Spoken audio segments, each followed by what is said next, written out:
What's up, everybody? Welcome to your warm-up and workout for April 9th. The workout today is called Spaceship. This is going to be your warm-up for that workout. All right, so today we are going to do 5 rounds of 5 Russian baby makers. So Allie's going to stand about squat stance apart. She's going to squat down and grab her toes or her ankles or maybe even her shins, but she's going to focus on dropping the hips down, keeping the arms on the inside of the knees, and then raising the hips up. More of a hamstring stretch here when the hips are up, and then more of that hip, glute, groin stretch when she's dropping the hips down. All right, and she's gonna rotate down and up for 5 reps. Then from there, we're gonna go for about a 100-meter jog. You're gonna do that outside, about 30 seconds out, plant an imaginary flag, 30 seconds back.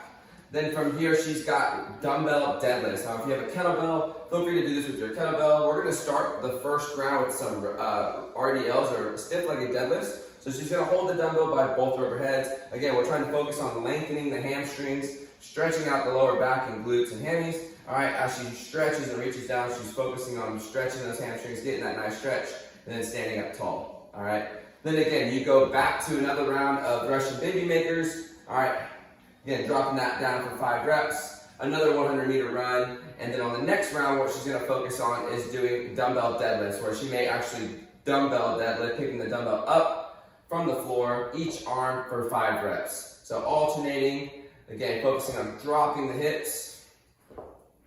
Then round number 3, once again, we'll do the Russian baby makers, the run, and then what we'd probably have you guys do to start warming up those hips for the kettlebell swings that we have today in our workout. So with the dumbbell, what she's gonna do, we're gonna do some hip hinges. So she'll take that dumbbell. Ideally, you can hold it either by the steel handle or by the rubber head with both hands, and we're just gonna focus on that nice hip pop. So she's focusing on just popping the hips through, focusing on the catch, and then the press through with the hips. All right, the dumbbell doesn't need to go very high, but we just want her to focus on the movement through her hips. Then she'll relax after about 10 reps. Round number 4, same thing, Russian baby maker, stretching the hamstrings, dropping the hips, nice little run. Then we'll go into those eye-level swings. So focusing on, again, if you have a kettlebell or dumbbell, popping those hips, finishing with the hands about shoulder height or slightly above, but keeping it below the head for about 10 reps. And then round number 5, after your Russian baby makers and run, we'll focus on those nice overhead swings, finishing above the eyes, above the head. All right, notice she's trying to keep her eyes looking forward. She catches it through the hips, nice fast hip hop, reaches overhead for about 10 reps. 5 rounds, guys, alternating the last movement on each round. Have a good warm up.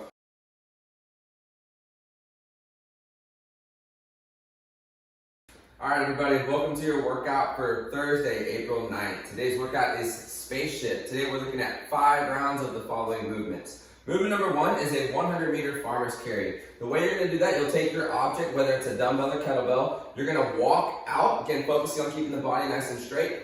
Walk one direction for 30 seconds with the dumbbell weight in one arm, and then switch arms on your way back towards wherever you started.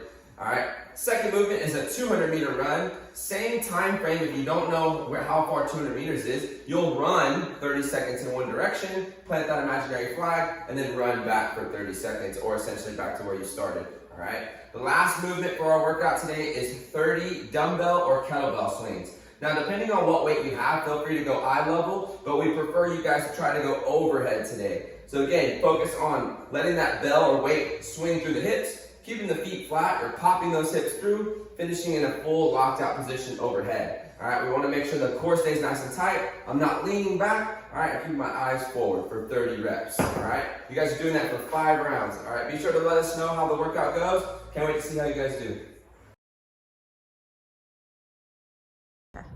All right, guys, welcome to your Thursday workout Spaceship. All right, today you guys have 5 rounds of farmer's carries, a 200-meter run, and then those 30 dumbbell or kettlebell swings. Now, again, on the farmer's carry, you guys are gonna take that object, you're gonna walk with it for 30 seconds. This is if you guys don't know how far 100 meters is for you. You're gonna carry it with one arm, you're gonna walk one direction for 30 seconds, whether that's down your driveway, down the street, or even around your house. 30 seconds with one arm, and then you're gonna rotate and go to the other arm or walk back where you started. Again, focus on those farmer's carries and sitting up nice and tall. I'm gonna pull those shoulder blades back, focusing on keeping my shoulder blades level so that I'm not leaning to that weighted side, all right? After those farmer's carries, then you have a 200-meter run.